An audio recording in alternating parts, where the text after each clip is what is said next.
Today's episode is brought to you by Forvis Mazars. SoundCartel.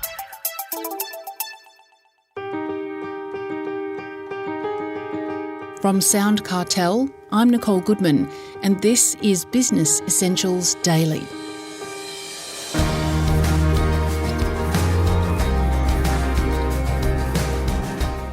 Do you have a business coach? They can help motivate you, provide valuable experience and keep you accountable. But it's not always possible to find one or have them available just when you need them. An alternative is to be your own coach, says Stein, a professional certified executive coach herself and author of Be Your Own Leadership Coach, Self-Coaching Strategies to Lead Your Way. She shares some of those strategies in a moment. But first, Chris Ashmore asks Karen why even bother with a coach, whether it's yourself or someone else. I think there's many benefits. I mean, we're finding that business owners are time poor. Everybody's extraordinarily busy and the world is becoming much more complex and uncertain. So it's requiring our thoughts and our time to go across lots and lots of things. And particularly when you're a business owner, you're very connected with the business that you're running. And so you find that you have time for everything but yourself. So the benefits of actually stopping and finding yourself a leadership coach really can help you pause and recognise what's happening for you, what's working well, and what could otherwise be working differently to try and enable you to be your best self. So it's having the access to someone who can help you alter your perspective, build out your insights, help you see what perhaps you're not necessarily seeing or feeling or hearing to enable you to perhaps make some different choices towards your goals. It's not always possible to have a coach, though, is it? No, it can be challenging. I mean, coaches require you to make a booking, to identify the right type of coach that would suit your needs, to have funding available to pay for that coach. So it's true, sometimes that coach isn't going to be necessarily available for you because of access or logistics. And it's also quite possible that you're faced with issues where you just don't have a coach in that moment to call upon. So it might be that you don't always have that possibility to access the coach as you need them. So what's the answer then? Is it to be your own leadership coach, is it? That's my thinking. I mean, I'm not to say that there's not value in having an external coach. I think there's a huge amount of value. But I think if we're able to equip ourselves with more coaching strategies so we can self-coach ourselves and be our own leadership coach, then we're better able to support ourselves in those moments. And then we can be available to have more nuanced conversations with those external coaches when and as we actually connect with them to have deeper conversations. So I think I try and think of it about every day, so you could start your day putting on your virtual backpack, filling it up with your self-coaching strategies and feeling that you're enabled and equipped by having those with you throughout the day, reaching into your backpack as you need them and pulling out the strategy that helps you in the moment. I think that's a nice alternative to be allowing you to be your own leadership coach and support yourself with what comes your way. So what does it look like for a business owner who wants to do their own self-coaching? Where does it start? What tips do you have?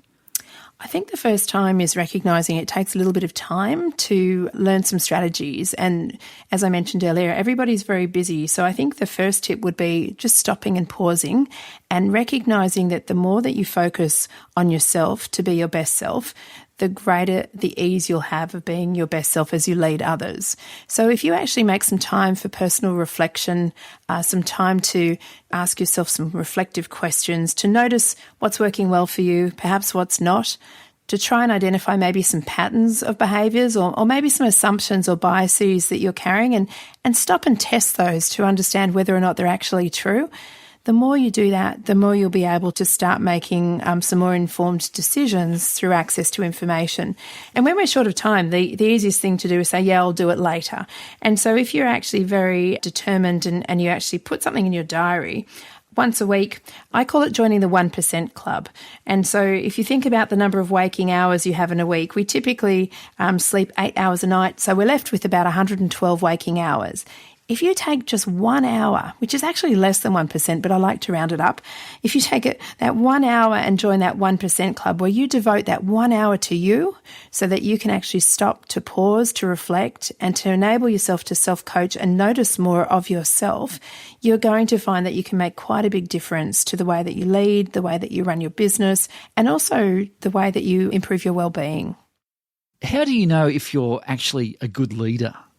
It's a good question. Sometimes people make an assumption that they're a good leader and have their own self-reflection, but I think the best thing is to actually seek feedback.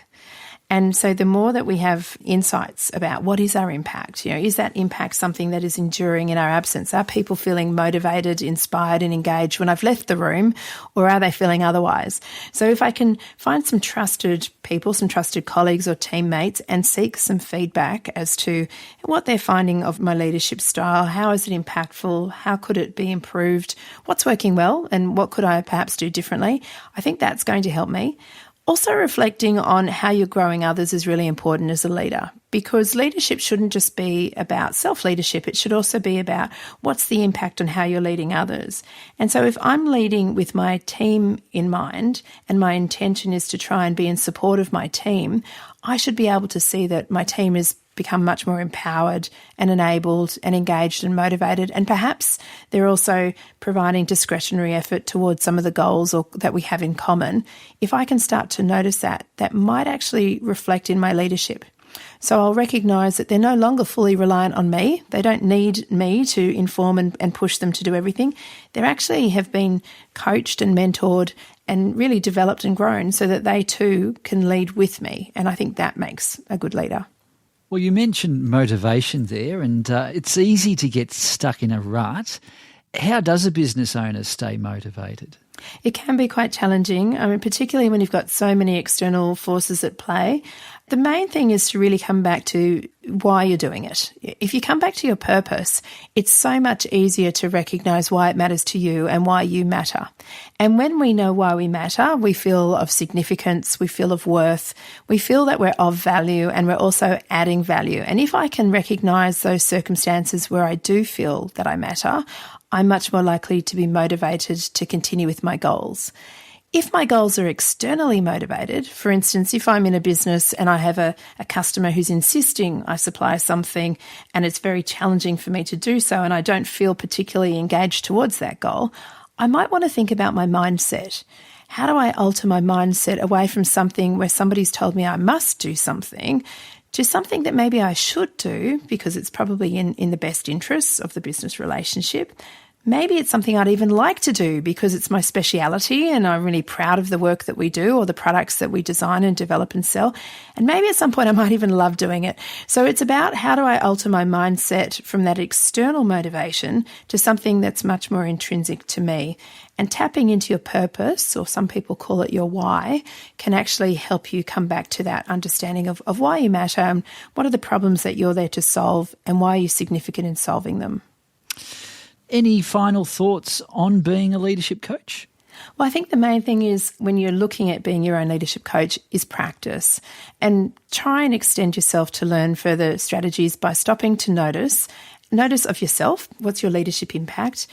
Become much more intentional and mindful of what you're doing. So bring due attention to your actions, to your behaviours, to your cognitions, and then allow yourself to make better choices around it. But I think the most important thing is enjoy it. If you're not enjoying the discovery of self and trying to see the impact that you can have, it does make it so much harder to coach yourself to be of your best.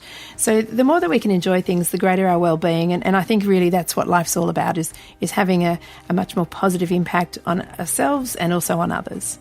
That was Executive Coach Karen Stein.